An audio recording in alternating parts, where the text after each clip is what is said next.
Cuando llegamos a los pies de Jesús con mi esposa Patricia, nos enseñaron muchas cosas que estamos eternamente agradecidos con el Señor. Lo primero que nos enseñaron fue orar, ¿cierto? Hablar con Dios.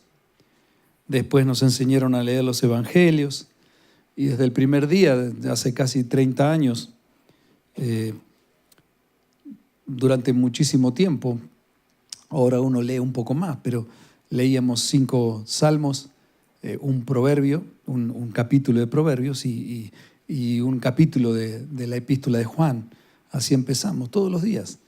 Se terminaban los 30 días y habíamos leído 150 salmos y los 30 o 31 proverbios y completábamos y leíamos y orábamos. Nos enseñaron a congregarnos todas las semanas como algo establecido, como forma de vida. Nos enseñaron a participar de todas las actividades que la iglesia tenía, formar parte activa, no ser un espectador en la iglesia. Nos enseñaron también a dar, una de las primeras cosas que aprendimos, a diezmar para la obra, a poder sostener, saber y entender, y gracias a Dios, al principio no entendíamos mucho, pero lo hacíamos por obediencia, porque el pastor nos enseñó eso y nosotros lo hacíamos. Fuimos aprendiendo y entendiendo el principio espiritual, pero mucha gente quizá con el tiempo no lo entiende o llega a no comprenderlo, algunos hasta lo rechazan activamente eso. Nosotros lo aprendimos, nos dimos cuenta, nos enseñaron de que la iglesia cristiana se sostiene a través de los diezmos y las ofrendas que da el pueblo para mantener la obra, ¿cierto? Las religiones oficiales en nuestras naciones, sobre todo en Latinoamérica, no tienen esa necesidad porque de los impuestos que usted paga, de casi ese 30% que paga de impuestos, a usted le descuentan, quizás sin que sepa, para sostener la parte religiosa de una nación. Y así son sostenidos quizás los ministros y las obras y las iglesias. No es el caso de la iglesia cristiana. El pueblo de Israel, el pueblo escogido, ellos tenían también impuestos que pagar y había un impuesto que era el impuesto al templo, para el sostenimiento del templo. Lo enseñamos eso en el curso de finanzas, ¿cierto? Tomamos toda la enseñanza bíblica y aclaramos todos los temas porque hay un poco de confusión sobre el dar. Y nos enseñaron muchas cosas relacionado a esto que es tan importante y tan normal, ¿cierto? Como pertenecer a cualquier entidad que uno quiera. Hay que sostener los lugares y todo usted, y no queda muy bien el ejemplo, pero si usted pertenece a un club o pertenece a cualquier cosa, usted no entra y dice, hola, vengo y va a decir que pertenezco. A usted le dice, momentito, maestro, váyase usted allá a Las Palmas y diga en el country, yo vengo acá. No, espere, alto. Acá tiene que pagar una acción, que es baratica, ¿no? Algunos miles de dólares cuesta. Y así en todas las entidades que uno quiere participar. Y lo mismo sucede con la iglesia cristiana. La iglesia donde recibimos el pan de vida, en el lugar donde el Señor nos alimenta, es el lugar donde debemos dar y debemos ofrendar. Tristemente veo gente que se va de una iglesia a otra, pero los amenazan los pastores diciendo, si vos te vas de acá, vos te vas, pero tenés que seguir dando en este lugar. Hay mucha gente atada a eso, a cosas así, pero bueno, lo voy a dejar para una predicación un poquito más martillosa en otro momento. No sé si entendió el término, ¿cierto? Pero lo que quiero decirte es que cómo puede ser que haya gente en la vida cristiana que aprendiendo todas estas cosas que aprendimos, que en general nos enseñan a todos, leer los evangelios, hablar con Dios, ¿cierto? Pedir en el nombre de Jesús, ¿cierto? Nos enseñan eso, porque gracias a Dios nos enseñaron que debemos pedir, pero conforme a su voluntad. Agradezco mucho que me hayan enseñado eso. ¿Por qué? Porque mucha gente en muchos lugares que estamos juntos y pidamos en el nombre del Señor que nos dé las amantes que necesitamos en el nombre. Señor, que la moza que yo tenga sea, porque estamos todos juntos, entonces Dios, y pedimos unas barbaridades contra los principios de Dios. Entonces pedimos de acuerdo a su voluntad. Diga por favor, de acuerdo a su voluntad. Si está en su voluntad, Dios te lo entrega. Y sobre la actitud, recibimos enseñanzas sobre la consagración, sobre lo que significa el verdadero ayuno, ¿cierto? La prosperidad, también cómo echar fuera demonios, ¿cierto? Y algunas con excentricidades y barbaridades que superaran, parecía peor que una película de ciencia ficción. Entre los años 80, 70, 80 y hasta estos días muchos siguen viviendo cosas que no tienen nada que ver con la Biblia. Enseñan a golpear 3 veces la tierra de una manera para que florezca la prosperidad. Barbaridades que se siguen practicando en algunos lugares en falsas doctrinas por falsos maestros, pero ahí fuimos aprendiendo muchas cosas y que Él nos dará todo lo que pidamos. Después aprendimos sobre cómo administrar lo que Dios nos da, oír la voz de Dios, ¿cierto? Liderazgo, estudiamos teología, aún sigo estudiando, me faltan 2 semestres y gracias a Dios termino. Edgar está contento que ya terminó, ¿no? Rendiste bien, ¿no? Qué bendición. Estamos estudiando todo el liderazgo, seguimos, necesitamos edificarnos. Pero al leer este pasaje que escribió Salomón, veo que todo aquello en lo que me dispuse y aprendí puede llegar a no ser útil para desarrollarme en la vida cristiana. Escuche bien lo que digo. Todo lo que enseñanza que aprendí en la iglesia, todo lo que puedo haber aprendido en el cristianismo, puede llegar a no serme útil para desarrollarme en la vida si no aprendo a conocer y saber decidir cuando Dios me da el tiempo y la ocasión de ir a más. Cuando Dios me da el tiempo y la ocasión de crecer y de madurar con las enseñanzas. Y aprender a crecer y a madurar entendiendo la enseñanza más difícil de entender. Es más, yo creo que es algo que solo Dios lo puede hacer entender al corazón de una persona, solo el Espíritu Santo es el que lo puede hacer, aunque los líderes, los pastores, y todo el tiempo tratamos de enseñar. Y se llama aprender a obedecer. Diga esto, por favor. Aprender a obedecer. Aprender a obedecer. Aprender a obedecer a Dios y aprender a obedecer en la vida significa, quizás sin darse cuenta, la persona, o cuando es pequeña, sin darse cuenta, estar preparándose con una estrategia para mañana aprender a liderar. La persona que no sabe obedecer en la vida será una persona muy deficiente cuando tenga que liderar a otros. Porque la estrategia que se desarrolla para aprender a liderar es aprendiendo a obedecer. Por eso es tan importante cuando somos niños que las personas que están a nuestro cuidado nos enseñen a obedecer. Porque nuestra naturaleza es totalmente pecaminosa y no quiere obedecer. La rebelión es el gran pecado, o es el pecado que hace que una persona pueda diferenciarse de otra para desarrollarse correctamente en la vida. Y sobre todo en la vida cristiana y en un ministerio. Poder llegar a ser la persona de influencia donde Dios me ha colocado, aprendiendo a obedecer. Mira, lo que hago hoy determinará en mí el mañana. Lo que hago hoy en mi matrimonio determinará cómo será mi pareja mañana. Lo que hago hoy con mis hijos determinará cómo será mi familia mañana. Lo que haga hoy en el ministerio determinará cómo será la iglesia mañana. Pero lo que hice antes en mi vida, sobre todo a partir de Cristo, es lo que determinó cómo soy en el día de hoy. Mi vida, mi matrimonio, mi familia, el trabajo, el ministerio al que Dios me llamó, que desarrollo en la iglesia, no son producto del Big Bang o de la alineación de los planetas. Decirle al que está a tu lado, eso no es mágico. Eso no es mágico. Pablo enseña que la vida, la clase de vida, siempre será consecuencia de la clase de semilla que he sembrado. La clase de vida que yo tenga depende de la clase de semilla que yo he sembrado en esta vida. Y cuando llego a los pies de Cristo tengo que aprender a sembrar la semilla correcta.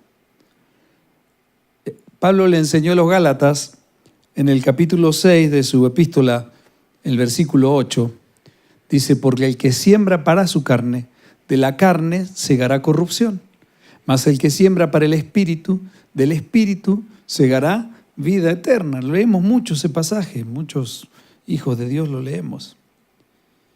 El problema que tenemos es que queremos cosechar espiritualmente lo bueno, pero seguimos sembrando la misma semilla que sembramos en la vida antes de Cristo. Las mismas actitudes, las mismas conductas, un carácter que no cambia, resolver las cosas de la misma manera como resolvíamos antes. Entonces nos preguntamos, ¿pero qué es lo que está pasando? Entonces ahí llega la oferta de lo mágico. No, lo que pasa es que tenés que ir a tal lugar, allá está la unción, no, ese ministro es el ungido, no, y estamos buscando lo que está afuera y buscamos excusas de lo que está afuera o buscando afuera lo que tendría que estar aquí dentro. Yo no dependo de la fe que tenga el pastor, yo no dependo de la unción que tenga la alabanza, yo no dependo de otra cosa que no sea de la fe que yo tengo en el Señor Jesucristo.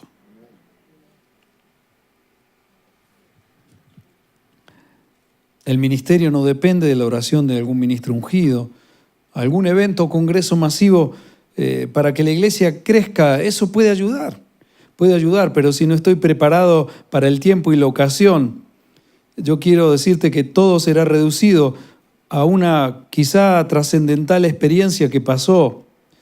Pero si esa experiencia que pasó no me lleva a aferrarme a una relación que trascienda por encima de todo y me ayude a querer depender, diga querer depender.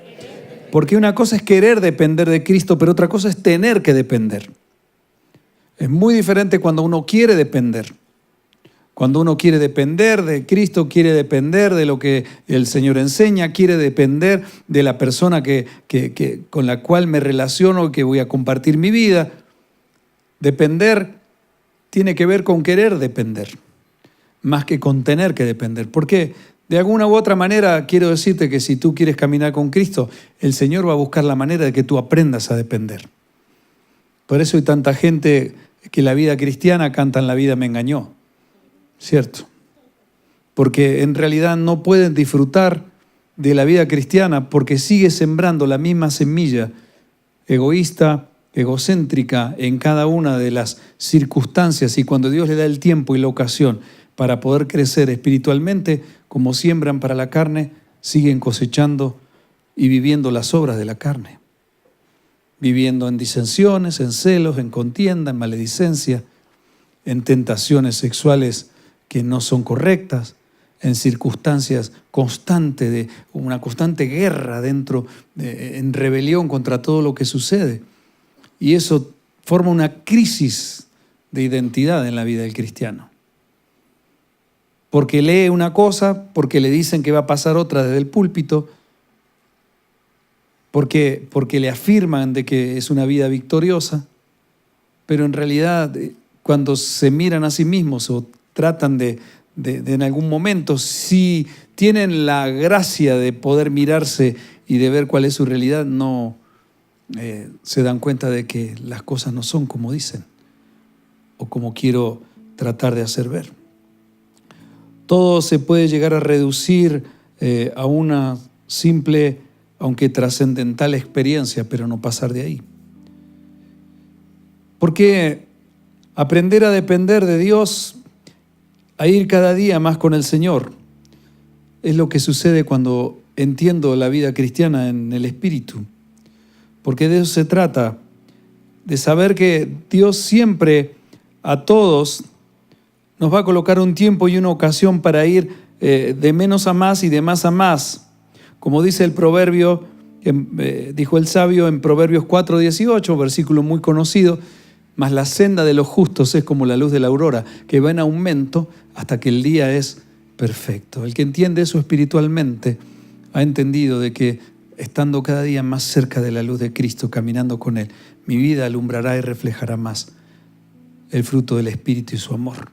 El que lo entiende sembrando la otra clase de semilla, todo eso lo relaciona con prosperidad, con popularidad, con bienestar, con placeres. No, que mi vida es como la luz de la aurora. Cada día voy a tener más, cada día va a ser mejor. Entonces la gente está limitando su vida a un plano terrenal porque no entiende espiritualmente cómo son las cosas.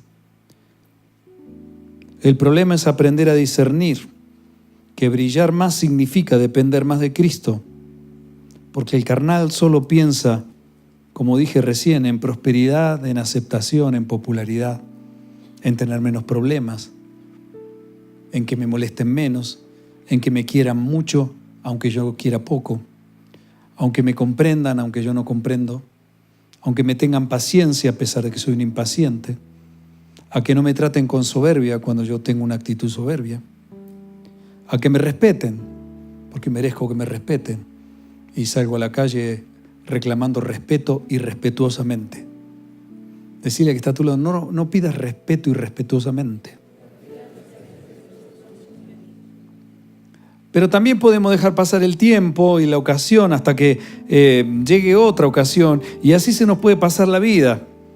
Y así se les pasa la vida a muchos hermanos, orando, ayunando, estudiando, predicando, oyendo predicaciones, haciendo todos los andos que puedan estar andando por ahí, pero todo sigue igual. Pero no que todo sigue igual, sino que en algunos casos es peor. Porque en el reino, si no subes, estás bajando. Y lo que hago hoy siempre, siempre, siempre determinará cómo será mi mañana. Aunque no estoy hablando de tomar decisiones rápidas en la vida, y tengo que aprender a encontrar el tiempo y la ocasión, sino que yo tengo que aprender a tener una actitud correcta, alineada con la palabra de Dios para tomar decisiones en la vida. A veces no son alocadas las decisiones y no son rápidas. Sé lo que tengo que hacer, pero Dios está diciendo, espera. A veces Dios te dice, hay que hacer. A veces te dice, estad quietos, sabed que yo soy Dios, dice su palabra. Porque hay mucha gente que quiere esperar en el Señor haciendo todo para que el Señor lo bendiga. Mucha gente no sabe esperar. Mucha gente espera demasiado. Tiempo y ocasión. Yo lo hice esto a modo de introducción porque quiero compartirte hoy sobre el destino, sobre la vida, el liderazgo de dos reyes, el liderazgo del varón conforme al corazón de Dios, como veníamos enseñando, las cualidades del verdadero adorador que terminamos el otro día, y haciendo una conclusión de cómo el destino de David tuvo un final y cómo el liderazgo de Saúl tuvo otro, teniendo los dos las mismas responsabilidades. De hecho, David fue el que reemplazó a Saúl cuando fue quitado Saúl del reino. Y quiero comenzar diciéndote que David tuvo un estilo de vida que la vivió con pasión y fidelidad a todo lo que se le encomendaba. Y aunque mucho se equivocó en su vida, siempre tuvo una actitud de volver a Dios y él quizás de pequeño nunca se dio cuenta de que la forma de vida siempre lo llevó a prepararse para cuando llegara el tiempo y la ocasión que Dios le daría en su futuro. David tenía algo muy importante en su vida. Era uno de los hijos que hacía la labor que su padre le había mandado y ninguno de sus hermanos seguramente quería hacer. La labor de pastor de ovejas era una de las labores más bajas que se hacía en la sociedad. Un pastor de ovejas no tenía ningún tipo de caché ni de reconocimiento en la sociedad. Ahí estaba en un campo criando ovejas, pero tenía una virtud este jovencito. Su padre lo había mandado a cuidar ovejas y él aprendió a obedecer a su padre. David quizá nunca pensó que esa era la estrategia de vida que Dios estaba formando en él para poder liderar y llegar a ser la persona más importante en el futuro de su nación. Se habla mucho de cómo prosperar, de cómo mejorar, de cómo atraer a la gente, de cómo hacer para ser más lindo, más bonito, de cómo tener más, de cómo hacer que la gente siembre en tal o cual entidad o ministerio o en proyecto que pueda tener. pero no se usa para nada en la vida secular el tema de aprender a obedecer a Dios. Ni siquiera se habla de aprender a obedecer. Hoy se habla de ejercer sus derechos y cuidado de no hacer daño a la persona, porque hay que respetar la individualidad de lo que cada uno quiere.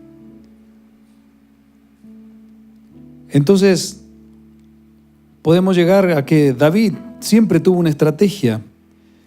A diferencia de Saúl, que nunca tuvo una estrategia de vida que no sea centrada en sí mismo.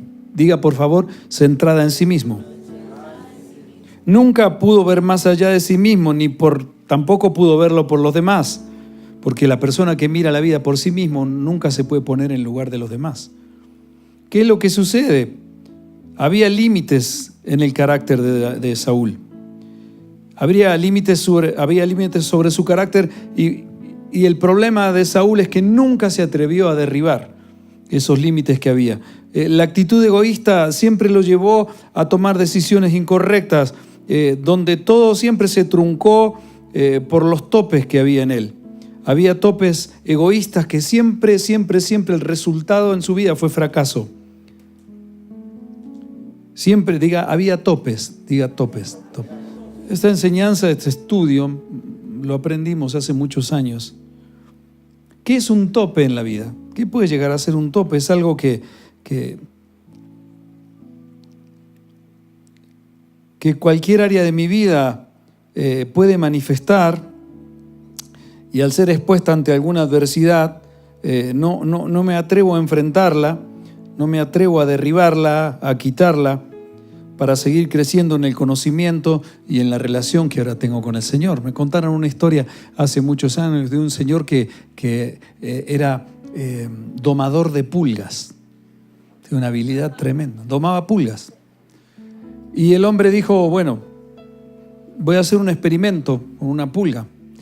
Y la pulga saltaba y dice, voy a poner una tapa de una olla y voy a hacer que la pulga solamente salte hasta donde yo le enseño. Y le ponía la pulga ahí y la pulga saltaba y pegaba en la tapa de la olla. Clink, clink. Después de un tiempo le saca la tapa y la pulga solo saltaba hasta ese lugar. La pulga era libre para poder saltar más elevado, pero había un tope en su vida que le decía, no podés saltar más de aquí. Siguió bajando la tapa y a cada nivel que llegaba la pulga de salto, después de pegar un tiempo sobre la tapa, el domador sacaba la tapa y la pulga saltaba menos, hasta que un día le bajó la tapa del todo y la pulga aprendió a no saltar más. Tenía unas capacidades enormes para saltar muchísimo más alto. Cuando llegamos a los pies de Cristo, Cristo quitó todas las tapas y todas las limitantes que podemos tener en la vida, complejos y circunstancias. Pero muchas veces las vivencias, el medio y todo lo que hemos aprendido, si no aprendemos a discernirlo en Cristo, esas serán las tapas y los topes que no nos dejarán elevarnos en la vida. Tenemos todo para salir.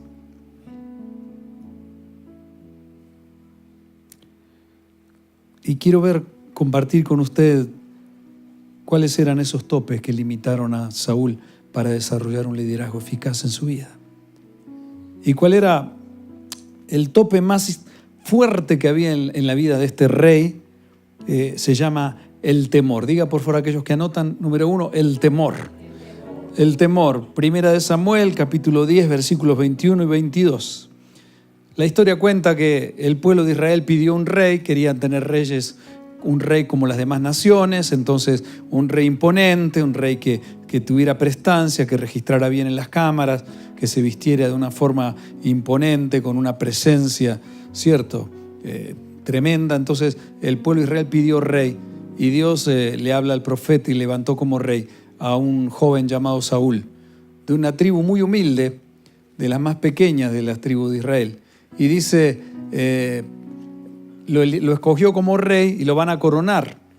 Y este hombre llegó, Dios lo puso en lugares desde muy abajo a lugares muy elevados y hizo llegar, dice la palabra, la tribu de Benjamín por sus familias. Y fue tomada la familia de Matri y de ella fue tomada Saúl, hijo de Cis, y le buscaron, pero no fue hallado. Versículo 22. Preguntaron pues otra vez a Jehová si aún no había venido allí aquel varón. Se pusieron a orar y decir, ¿dónde está? Tiene que venir el rey, lo vamos a coronar. Están las cámaras, están todos, están los sponsors, los patrocinadores, vinieron todos, vinieron de otras ciudades, los invitados y todo, y no está el que vamos a coronar rey. Y respondió Jehová, he aquí que él está escondido entre el bagaje, estaba escondido entre las maletas, estaba escondido, tenía miedo. El deseo de mejorar y trascender en la vida seguro hubiera estado en el corazón de David, como está en el corazón de todas las personas. Todos queremos trascender y todos queremos mejorar. ¿Está de acuerdo conmigo o no? ¿Cierto? Todos queremos ir a más en la vida y poder trascender. Pero cuando iba a ser presentado como rey, se escondió y tuvieron que sacarlo del bagaje y traerlo. Ese temor repercutió más adelante en todas las decisiones de su vida durante su reinado, que fue de 40 años. Y eso fue lo que acabó con su liderazgo, eso fue lo que hizo que fuera quitado de su reino. El temor lo llevó siempre a Saúl a tomar decisiones incorrectas en su vida. Primera de Samuel 18, 28, 29. Dice lo siguiente: pero Saúl, viendo y considerando que Jehová estaba con David y su hija Mical le amaba, tuvo más, diga conmigo, temor. Tuvo más temor de David, y fue Saúl enemigo de David todos los días. El temor que tenía Saúl en su vida, la inseguridad que tenía Saúl en su vida, los temores que tenía Saúl en su vida, lo llevaron a ver en David no como un súbdito, que fue un súbdito obediente, una persona que siempre estuvo al pie del cañón para servirle y para bendecirle, sino que lo vio como un rival, que le podía quitar su lugar. ¿Sí? ¿Algún chico de sonido que le suba un poquito al piano?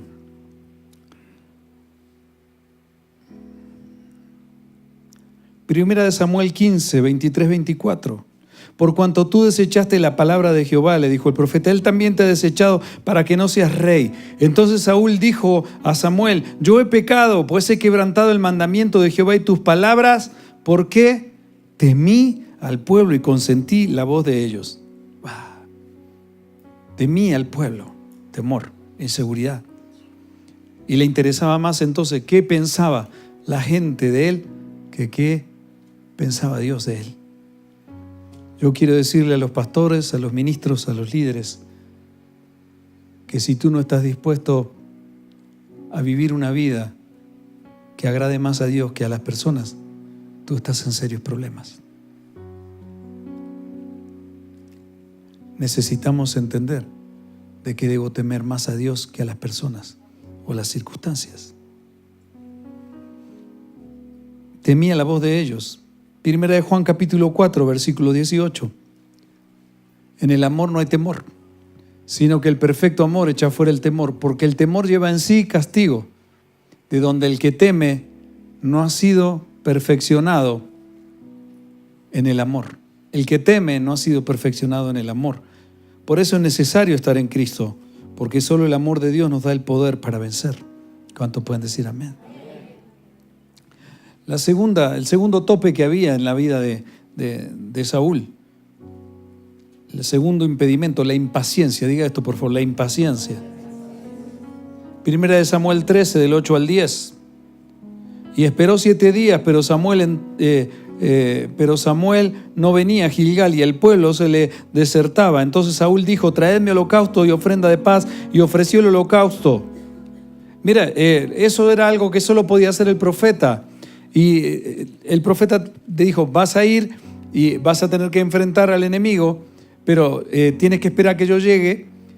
Y como se acostumbraba o hacía el pueblo de Dios, llegaban y ofrecían holocaustos a Dios, ofrecían sacrificios, le daban gracias a Dios, se ponían en manos de Dios para la batalla, y eso solo lo podía hacer el sacerdote, el profeta. Pero como el rey vio que no llegaba, vio que la gente empezó a impacientarse, entonces agarró y se puso a hacer lo que no tenía que hacer. Y se metió en el papel de sacerdote, y entonces él ofreció holocaustos y hizo lo que tenía que hacer el profeta. Justo cuando hace todo eso, ahí llega el hombre de Dios. Y la impaciencia es algo que está siempre ahí latente en nuestra vida. Es una actitud que nosotros tenemos que aprender a gobernar. El dominio propio es una característica de madurez espiritual en la vida de un cristiano. Es una señal de madurez. Y muchas veces queremos que Dios nos bendiga y nos ayude, pero nos ponemos a hacer nosotros lo que Dios tendría que hacer. Por eso hay tanta gente frustrada ministerialmente, económicamente, con proyectos muy lindos, pero las cosas no funcionan. Porque la vida espiritual no pasa por el afán. Diga por favor eso, no pasa por el afán, por la impaciencia. Dios había ordenado que tenía que esperar al profeta. Muchas veces oramos, pero también actuamos alocadamente. Y después nos lamentamos cuando Jesús enseñó en su palabra algo que todos conocemos, pero se nos olvida en el momento. Dice Lucas capítulo 8, versículo 14, la que cayó entre espinos, está hablando de la semilla, de la palabra sembrada en un corazón, estos son los que oyen, pero oyéndose son ahogados por los afanes y las riquezas y los placeres de la vida y no llevan fruto. No llevan fruto. ¿Por qué no llevan fruto? Porque viven atacados por los placeres, las riquezas de la vida y por los afanes. Viven afanados por enriquecerse, por encontrar tranquilidad, por encontrar placer en la vida, y eso oyen, pero la palabra es ahogada. Uno ve gente en la iglesia que no se aguantan, no se aguantan, están desesperados. No se aguantan media hora de alabanza, una hora una reunión. Si viene una hora una reunión, que no, el otro día no me pongan nada. No se aguantan, no. Tienen que estar mirando. Su cabeza está escuchando, pero no asimilan. Están pendientes de todo menos de lo que tienen que estar. Porque los afanes viven ahogando la palabra de Dios constantemente en su vida. Los espinos, los afanes, cómo hacerme rico, cómo coronar, cómo sacarle la ventaja a la vida. ¿Se acuerdan lo que predicó el pastor invitado el otro día? ¿Cierto? Habló de la doctrina del pícaro, ¿cierto? El pícaro, el que le saco ventaja a todo. Está todo el día maquinando a ver cómo hago para sacarle ventaja a esto y para ver cómo me beneficio del otro y saco la mejor parte. Pero no es que hagan las cosas mal. Mucha gente no es que eso lo haga cometiendo delitos o haciendo cosas indebidas, no. Es la actitud lo incorrecto en su vida. Por eso siempre llegan a la misma conclusión. No pueden entender lo espiritual. Todo lo llevan al plano del placer, al plano de lo que me gusta, al plano de lo que me parece. Entonces, esa era una limitante muy fuerte en la vida de Saúl. Por eso vivía siempre pendiente de sí mismo y todo giraba en torno a su propio pensamiento. La impaciencia, Mateo capítulo 6, versículos 34, Jesús también dijo, así que no os afanéis por el día de mañana, porque el día de mañana traerá su afán, basta cada día su propio mal. El tercer punto, la tercera tapa que tenía sobre su vida el rey Saúl fue la poca influencia. Diga esto por favor, la poca influencia. Poca influencia. Note, claro, obviamente, cuando uno vive centrado en sí mismo, cuando uno vive cómo hacer para que todo el mundo se beneficie, la situación me beneficie, los tiempos se acomoden y todo lo que me comprometo a hacer está limitado a mi agenda personal o a mis placeres o a lo que yo me planeé que debe ser mi día, mi semana o mi mes o mi año, entonces claro, la gente, lo que va a pasar es que será una persona de poca influencia sobre los demás. ¿Por qué? Porque vive pensando en sí mismo, entonces no puede ver por la necesidad de otros. Esto es muy elemental. Entonces dice 1 Samuel capítulo 13, versículos 11 y 12. Pero Samuel no venía a Gilgal y el pueblo se le desertaba. El pueblo se le desertaba. Se iba, la gente se iba, no le creía. No permanecía con él, porque claro, como se solo mira por sus propios intereses, entonces eso produce falta de credibilidad en tu vida, Saúl. Hay falta de influencia sobre la gente. Eso fue lo que hizo que las personas se te desertaran. Entonces, si ellos no podían quedarse, era porque Saúl era incapaz de alentar o inspirar a sus tropas hasta que llegara el profeta. Si Dios les hubiera hablado, Si él hubiera entendido, se hubiera parado delante y le hubiera dicho a los soldados, escuchen, Dios nos dijo que iba a venir el profeta, Dios nos dijo que esperemos, si Dios lo dijo, esperemos. Hubiera tenido una capacidad de influencia sobre la gente. Pero estaba tan centrado en sí mismo que no podía ver de que era Dios el que les había dicho que esperen. ¿Le interesa el tema? Gracias, porque es lo único que traje.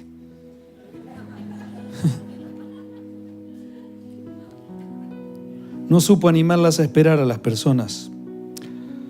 Había una incapacidad tremenda de influencia. El cuarto punto que quiero compartir, el cuarto tope era la incapacidad para equipar a sus guerreros. Diga esto, incapacidad para equipar a su gente. Hasta que no lo digan todos, no sigo. Incapacidad. Voy a hacer algo mejor. Si usted repite conmigo, lo invito a almorzar. Incapacidad para influenciar a la gente. Ahora por interesado no los invito a nada, pero...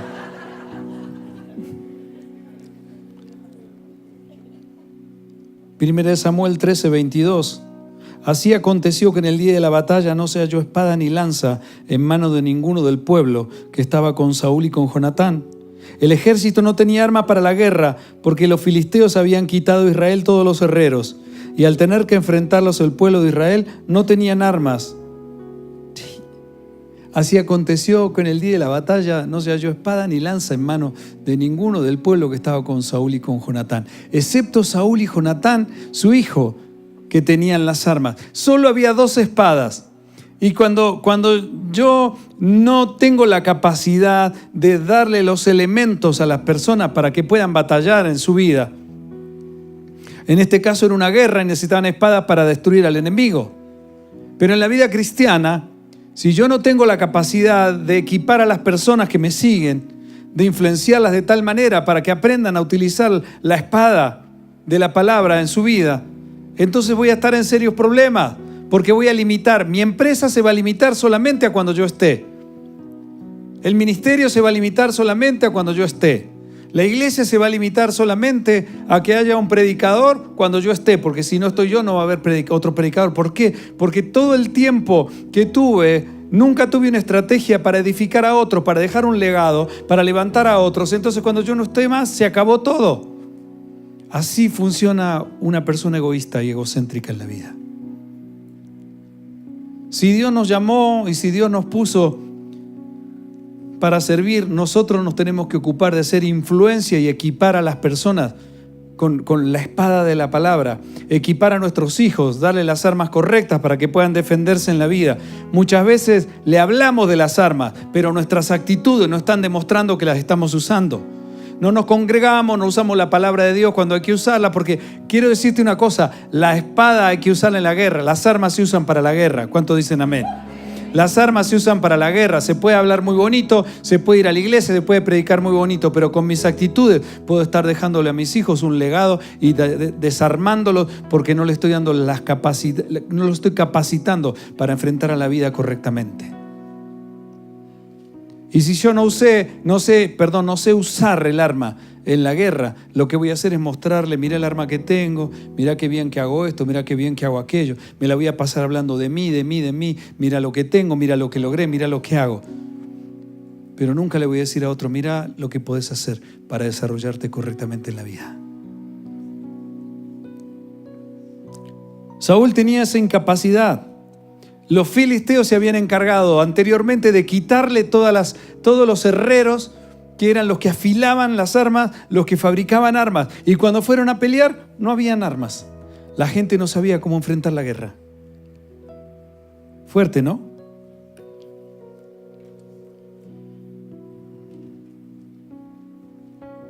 No podían enfrentar, no tenían equipadas a las personas. A Saúl se le pasó por alto equipar con armamento a sus guerreros. Segunda de Corintios 10:4. Porque las armas de nuestra milicia no son carnales, sino poderosas en Dios para la destrucción de fortalezas. Decirle al que está a tu lado, tenemos que usar las armas y equipar a los nuestros para que puedan usarlas. El quinto punto, son 400 nada más, vamos a terminar temprano. Negar la realidad, diga esto por favor, negar la realidad. Ese era un tope también, negar la realidad. Saúl negaba la realidad de su vida. Primera de Samuel capítulo 13, versículos 13 y 14. Entonces Samuel dijo a Saúl: locamente has hecho, no guardaste el mandamiento de Jehová tu Dios, que él te había ordenado, pues ahora Jehová hubiera confirmado tu reino para siempre, mas ahora tu reino no será duradero. Jehová se ha buscado un varón conforme a su corazón, al cual Jehová ha designado para que sea príncipe sobre su pueblo. Samuel le dijo a Saúl que Dios lo había rechazado por la actitud que había tenido. Él había atacado, como se le había dicho, pero había hecho cosas alocadamente, había ocupado el lugar que tenía que ocupar el sacerdote, después atacó, pero no atacó correctamente porque no hizo del todo lo que se le había encomendado. Y cuando tú no cumples con todo lo que se te encomendó, eso es desobedecer. Decía que está a tu lado. Obedecer a medias es desobedecer. Lo mismo que decir las cosas a medias es mentir. Es toda la verdad lo que tenemos que decir en nuestra vida. Conforme a su corazón, le dijo el profeta, Dios ha designado un príncipe sobre su pueblo. Samuel le dijo a Saúl que Dios le había rechazado, pero él quería continuar como si todo estuviera bien, como si todo estuviera normal. Bueno, sigamos, pero no admitía su realidad. Quería hacer como que no había pasado nada, aunque por fin él había admitido, dijo, bueno, sí, está bien, yo pequé, listo, está bien, está todo bien, pero desobedecido, pero para Saúl en su corazón, o sea, eso no tenía mucha importancia. Él quería hacer como que todo estuviera igual. 1 Samuel 15, 24 al 30. Dice, entonces Saúl dijo a Samuel: yo he pecado, pues he quebrantado el mandamiento de Jehová y tus palabras. Bueno, sí, está bien. Listo, no insistas más, profeta. Sí, está bien. Sí, me equivoqué. Sí, perdón, la embarré. Dijo, como dicen tantos, cometí un error. Tuve un problemita. ¿Cierto? Así. Minimizamos lo que hacemos. Ahora, cuando nos hacen algo, otros lo hacen, lo maximizamos. ¿Viste? Tremendo. ¿Viste? He quebrantado el mandamiento de Jehová y tus palabras, porque temí, escuche otra vez, temí al pueblo y consentí la voz de ellos. Perdona pues ahora mi pecado. Perdona, bueno, listo, está bien. Perdona mi pecado. Sigamos. Y vuelve conmigo para que adore a Jehová. O sea, está bien, listo, yo te admito. Pero bueno, sigamos porque soy una persona prestigiosa, soy Saúl, tengo ministerio. Sigamos como que nada hubiera pasado. Y Samuel respondió a Saúl: no volveré contigo, porque desechaste la palabra de Jehová, y Jehová te ha desechado para que no seas rey sobre Israel. Lo que acaba de hacer Saúl significa que Dios te ha quitado el reino, ya fue, ya no estás más, ya perdiste. Y volviéndose Samuel para irse, él se asió de la punta de su manto y se rasgó. No, por favor, no. ¿Qué va a decir la gente de mí ahora? Ay, no, se agarró, se rompió. Entonces Samuel le dijo: Jehová ha rasgado hoy de ti el reino y lo ha dado a un prójimo tuyo mejor que tú. Además, el que es la gloria de Israel no mentirá ni se arrepentirá, porque no es hombre para que se arrepienta. Y él dijo: yo he pecado, pero te ruego, yo he pecado, está bien, yo he pecado, listo.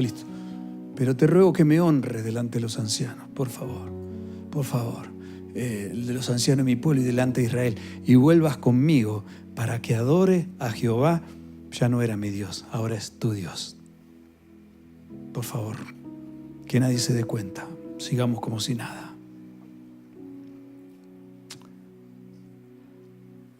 Topes que no nos dejan crecer en el reino. Sexto punto. Sexto tope. Orgullo. Diga por favor conmigo, orgullo. Dígalo en argentino, orgullo. Okay. No tan pronunciada, no, así. Orgullo. Porque ustedes dicen orgullo y cuando quieren decir orgullo, dicen orgullo. No, orgullo. Así es. Normalita que se hace la Y de yuca. Ok. Primera de Samuel 15, 12. Madrugó Samuel para ir a encontrar a Saúl por la mañana, y fue dado aviso a Samuel diciendo: Saúl ha venido a Carmel y he aquí se levantó un monumento. Un fenómeno, diga esto, un fenómeno. Se levantó un monumento. En su propio honor se levantó un monumento, consideró considerarse un grande y organizó una autocelebración, seguro organizó un monumento en su nombre y celebró, no sé, voy a celebrar para que todos puedan disfrutar y puedan reconocer mis 30 años de ministerio. ¡Wow! Y no se olvide comprar mi CD y el libro a la salida que lo va a bendecir. Qué triste es cuando uno se autocelebra. Saúl se creía tan importante que se autocelebró y se levantó un monumento en su honor, en su propio honor. Proverbios 16, 18. Antes del quebrantamiento es la soberbia y antes de la caída, dice la palabra, la altivez de espíritu. El orgullo fue un tope en la vida de Saúl que no le permitió trascender y llegar al destino correcto que Dios había trazado para su vida. El séptimo punto que creo que es tan importante, la desobediencia, diga esto, la desobediencia, ese fue otro tope. Y 1 Samuel 15, 19 al 21, el profeta le dijo, ¿por qué pues no has oído la voz de Jehová, sino que vuelto al botín has hecho lo malo ante los ojos de Jehová? Y Saúl respondió a Samuel, antes bien he obedecido la voz de Jehová y fui a la misión que Jehová me envió. Y he traído a Agag, rey de Amalec, y he destruido a los amalecitas. Mas el pueblo tomó del botín las ovejas y vacas, las primicias del anatema para ofrecer sacrificios a Jehová tu Dios en Gilgal. Obedeció pero a medias. Él tenía que destruir al rey, tenía que destruir los animales, tenía que destruir todo, no tenía que quedarse con nada, pero perdonó al rey, perdonó a los animales, perdonó todo y dijo, y como siempre hace el orgulloso siempre dice, la culpa la tienen los demás. Por culpa de la gente hice lo que hice. Las primicias del anatema para ofrecer sacrificios a Jehová tu Dios en Gilgal. Desobedeció las instrucciones que el hombre de Dios le había mandado de parte del Señor. Debía destruir completamente todo, pero después quiso justificarlo y terminó culpando a sus guerreros. Antes bien he obedecido y fui a la misión que Jehová me envió y he traído al rey de Amalek, Agag, y he destruido a los amalecitas, mas el pueblo tomó. Más el pueblo. La desobediencia es tremenda, porque siempre busca un culpable. Lo que pasa es que yo hice esto porque vos esto. Lo que pasa es que yo hice aquello porque vos lo otro. Si vos no hubieras hecho así, yo no hubiera hecho asá. Y así estamos, así, asá, así, asá. El punto número 8. Otro tope que había en el carácter de este rey, los celos. Diga por favor los celos. Los celos. 1 Samuel 18, 8 y 9. Y se enojó Saúl en gran manera y le desagradó este dicho y dijo a David, le dieron 10,000 y a mí 1,000. No le falta nada más que el reino. El David era el chico que le fue a llevar los quesitos a sus hermanos y estaban en el frente de guerra. Estaba ahí el gigante desafiando a todo el pueblo. Nadie quería pelear.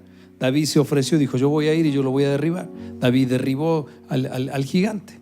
Cuando volvía todo el pueblo feliz porque no iban a ser tributarios ni esclavos del pueblo que los que estaba desafiando, ¿cierto? De los filisteos. Entonces la gente estaba feliz, estaba contenta y la gente cantaba. David mató a sus 10,000, Saúl solo a 1,000, y eso le entraron los celos y dijo, este puede ser el que me mueva la butaca. Y entonces dice que no miró con buenos ojos a David. Qué fuerte, ¿no? Recuerde cuál es el eje central de todos estos topes que había en la mente y en el corazón de Saúl, el temor. Temor a que le muevan la butaca. Los celos es algo tremendo porque es un sistema de vida que está alineado con sembrar la semilla incorrecta que se llama las obras de la carne, un pensamiento centrado en las pasiones y deseos personales, que este mundo, cuando la palabra habla de mundo, habla de cosmos, la palabra cosmos viene de la palabra cosmético, maquillaje, un mundo de apariencia, un mundo que quiere vivir de una apariencia de felicidad, que en realidad en el fondo, aunque esté vacío, quiere mostrar que está bien por las cosas que puede llegar a conseguir en esta vida. Solo Dios sabe que sin su llenura y sin su presencia, la felicidad y la llenura total en mi vida, siempre, siempre, siempre, siempre algo va a faltar. Y entonces, desde aquel día no miró con buenos ojos los celos. Gálatas 5:19 dice lo siguiente. Pablo le dijo a los Gálatas, y manifiestas son las obras de la carne, que son adulterio, fornicación, inmundicia, lascivia, idolatría, hechicerías, enemistades, pleitos, celos, iras, contiendas, disensiones, herejías. Todas esos atributos negativos son los atributos que se manifiestan en la vida de una persona sin la dirección y sin el poder de Dios en mi vida para vencer el carácter. Los celos son un problema. Las cárceles están llenas de gente condenada por los celos, sospechando, viviendo todo el tiempo con temores de que me engañe, de que no sea sincero, de que las cosas no sean correctas. La pregunta es, ¿yo soy confiable? Punto número 9, la ira. Diga por favor la ira. Acabamos de leerlo también, forma parte de las obras de la carne. Primera de Samuel 18, 10 y 11. Aconteció el otro día que un espíritu malo de parte de Dios tomó a Saúl y él desvariaba y dice, y él desvariaba en medio de la casa. David tocaba con su mano como en los otros días. David tocaba el arpa, se acuerda que lo habían llamado para tocar el arpa y calmar el fastidio y el tormento que tenía este rey cuando le iba a ser quitado su reino. Y entonces dice la palabra de Dios, y Saúl tenía la lanza en la mano. Saúl escuchaba la música, ¿cierto? Estaría escuchando, no sé, el Señor es mi pastor,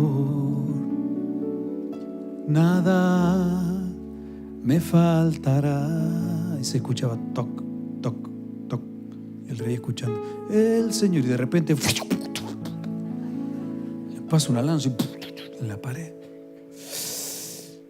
El Señor es mi pastor,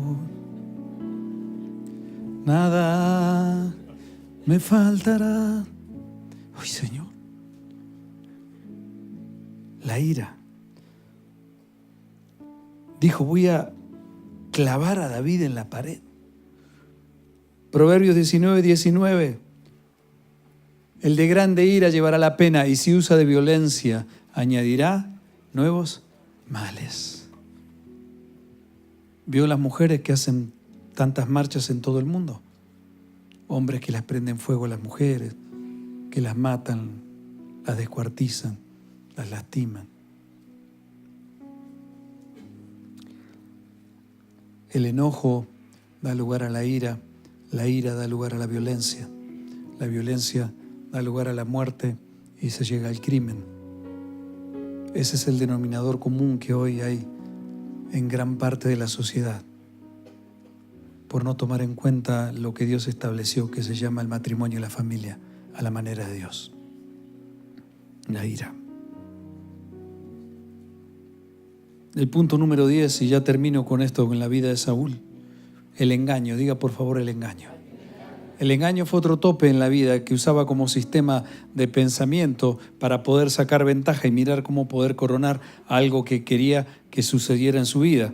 En el rey Saúl, 1 Samuel 18, 21 al 29, dice, y Saúl dijo, yo se la daré para que sea por lazo y para que la mano de los filisteos sea contra él. ¿De qué está hablando aquí Saúl? De que le iba a entregar una de sus hijas a David para que sea pariente, y entonces al ser pariente del rey, eso haría que el enemigo también fuera contra él y lo quisiera matar.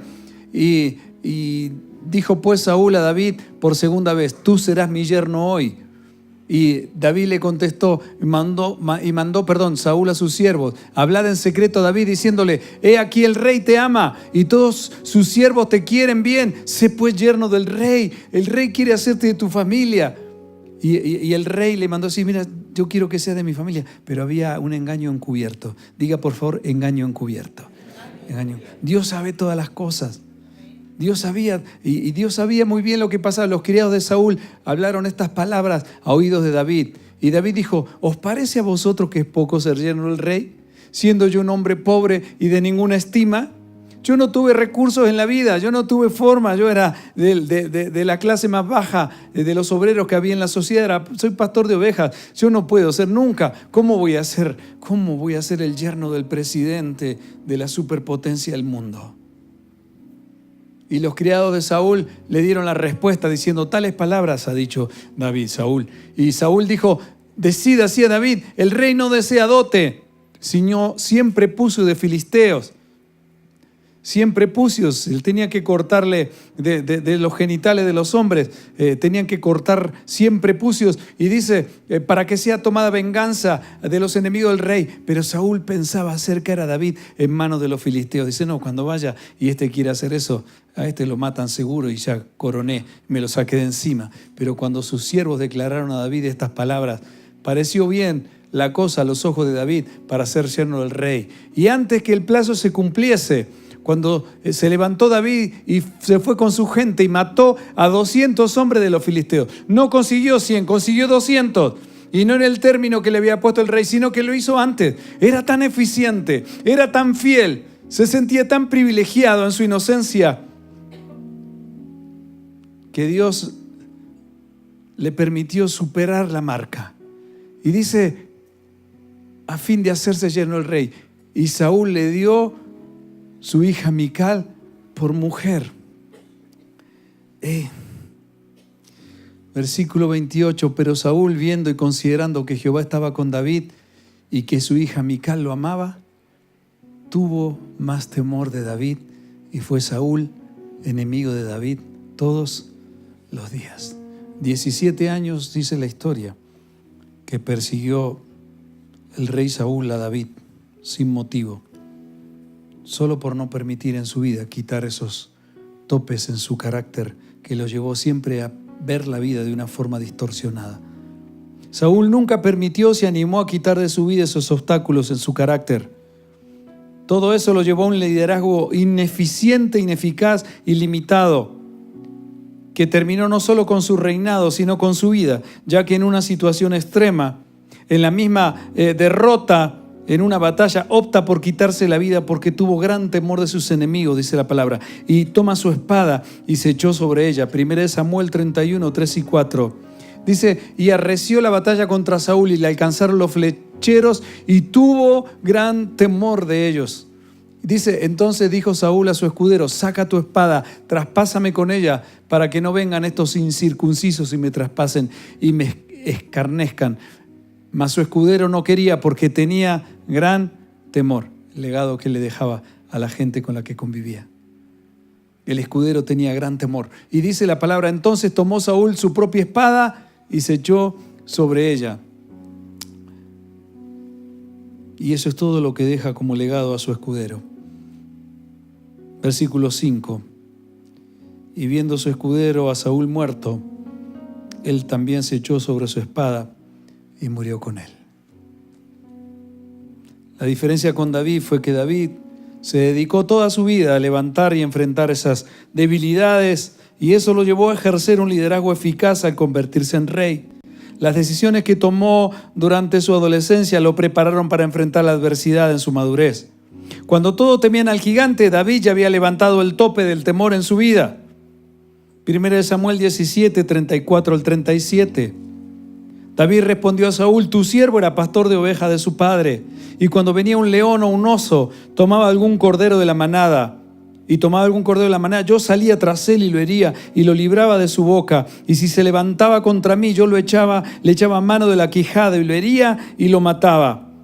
Fuese león, fuese oso, tu siervo lo mataba, y este filisteo incircunciso será como uno de ellos, porque ha provocado al ejército del Dios viviente, añadió David.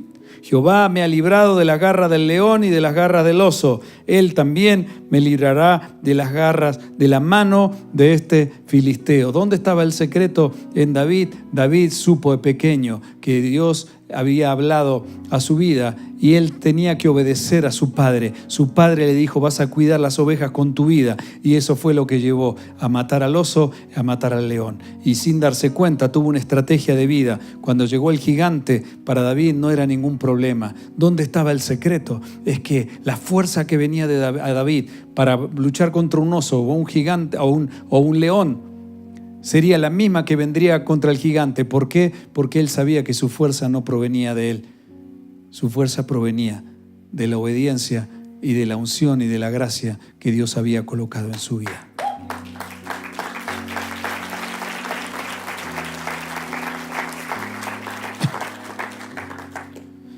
Cuando levantas topes en tu vida, levantas topes para aquellos que están a tu alrededor. Y cuando los demás pueden ver que sí has podido, la gente podrá decir: sí, vamos a poder nosotros también. No me quiero extender mucho más, pero si usted mira a todos los amigos de David, después empezaron a matar gigantes. Si usted lee la historia, hasta el momento nadie había derribado a un gigante. Pero todos los amigos de David y los que estaban a su alrededor, muchos enfrentaron y mataron gigantes. Cuando tú levantas esos topes para tu vida, eres una bendición y los demás pueden decir: nosotros también podemos. 1 Samuel 17, 51, 53. Entonces corrió David y se puso sobre el filisteo, y tomando la espada de él y sacándola de su vaina, lo acabó de matar y le cortó la cabeza. Y cuando los filisteos vieron a su paladín muerto, huyeron. Levantándose luego los de Israel y los de Judá, gritaron y siguieron a los filisteos hasta llegar al valle y hasta las puertas de Ecrón. Y volvieron los hijos de Israel de seguir tras los filisteos y saquearon su campamento. Ahora sí nos levantamos, ahora sí David venció al gigante, ahora estos huyen, nosotros vamos tras ellos. Los vencieron y le quitaron todo lo que ellos tenían. ¿Qué fue lo que pasó? David levantó un tope, no solo para su vida, no solo para los que estaban a su alrededor. David levantó un tope para toda su nación, y toda la nación pudo ver de que sí se puede en el Señor.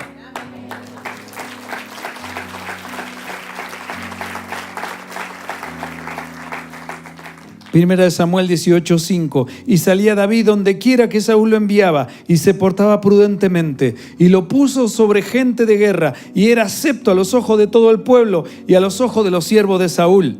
Aconteció que cuando volvían ellos, cuando David volvió de matar al filisteo, salieron las mujeres de todas las ciudades de Israel, cantando y danzando para recibir al rey Saúl con panderos, con cánticos de alegría y con instrumentos de música.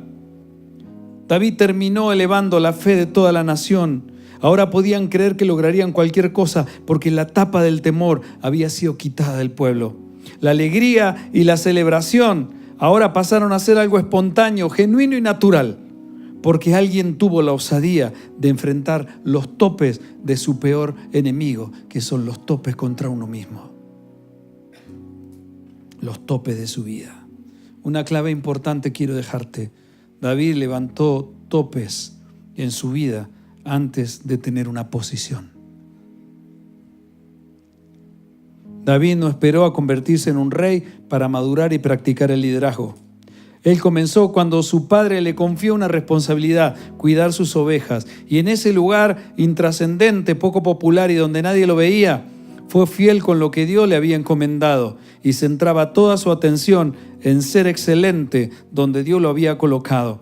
Aprovechó David en su vida el tiempo y la ocasión. Por eso lo que hizo ayer se convirtió en una victoria de hoy, no solo para su vida, sino para toda su nación. Jehová me libró de las garras del león y de las garras del oso. Él también me librará de las manos del filisteo. Por eso el hoy es importante. Decirle que está a tu lado: por eso el hoy es importante. Por eso lo que tú siembres hoy, la semilla que tú siembres en tu familia, en tus hijos, en las personas que Dios te ha confiado, en donde quiera que tú estés. La pregunta es: ¿estoy sembrando correctamente? ¿Estoy dejando un legado con mis hechos más que con mis palabras? ¿Están viendo en mí que estoy haciendo cosas correctas? Mis hijos pueden ver que lo que yo les estoy diciendo que tienen que hacer, ellos ven que yo lo estoy haciendo. Ellos ven que lucho aunque me equivoque. Mire, nosotros con mi familia tomamos una decisión hace algunos años. Y es la de ser lo mejor que podamos ser cada día. La decisión de ser fieles y confiables con las personas que Dios ponga sobre nuestras vidas y hablarles la verdad. Tratar de decirles en amor, pero hablarles la verdad. Tenemos muchas falencias, tenemos muchas limitaciones, pero Dios sabe que nos esforzamos para vivir lo mejor que podamos para Él, porque abrazamos con honra el lugar que el Señor nos ha confiado. Por eso no queremos que ninguna de nuestras actitudes, por más placenteras que puedan parecer, estén sembrando una semilla negativa como ejemplo en la vida de otra gente. Sentimos un enorme privilegio de servir al Señor Jesucristo y en todos ustedes hemos encontrado una familia. Por eso vamos a ir cada día de menos a más y seguiremos creciendo en la medida en que obedecemos su palabra con fe, con la fe puesta en Él. Pablo dijo: no es de lo ligero la carrera, ni la guerra de los fuertes, ni de los elocuentes el favor. Salomón dijo eso. Sino que tiempo y ocasión acontecen a todos. No es del que corre ni del que quiere, sino de Dios que tiene misericordia, dijo el apóstol. Hay una gran necesidad de gente de influencia y liderazgo en el mundo. Pero lo que es más alarmante aún es que hay gran parte del liderazgo cristiano que quizá no alcanzará a desarrollar ese potencial en el llamado por centrar el liderazgo o la misión que se le encomendó solamente en qué es lo que los demás me hacen, qué es lo que me pasa y no en qué es lo que estoy haciendo y en qué es lo que le pasa a los que Dios me ha confiado para desarrollar la labor. Para predicar enseñando su palabra a las personas que Él nos pone en el camino, para edificarlas y que se puedan levantar para extender su reino y no negociar absolutamente nada, porque el Evangelio del Señor no se negocia. Jesús le dijo a la iglesia de Filadelfia estas palabras, y con esto termino: por cuanto has guardado la palabra de mi paciencia, yo también te guardaré de la hora de la prueba que ha de venir al mundo entero, para probar a los que moran sobre la tierra. He aquí yo vengo pronto. Retén lo que tienes para que ninguno tome tu corona. Al que venciere yo lo haré columna en el templo de mi Dios. Nunca más saldrá de allí. Y escribiré sobre él el nombre de mi Dios y el nombre de la ciudad de mi Dios, la nueva Jerusalén, la cual desciende del cielo de mi Dios, y mi nombre nuevo. El que tiene oído, oiga lo que el Espíritu dice a las iglesias. Juan 4, 23, 24. Póngase de pie, por favor, conmigo. Y antes de orar, vamos a leer juntos este pasaje. Lea conmigo, por favor.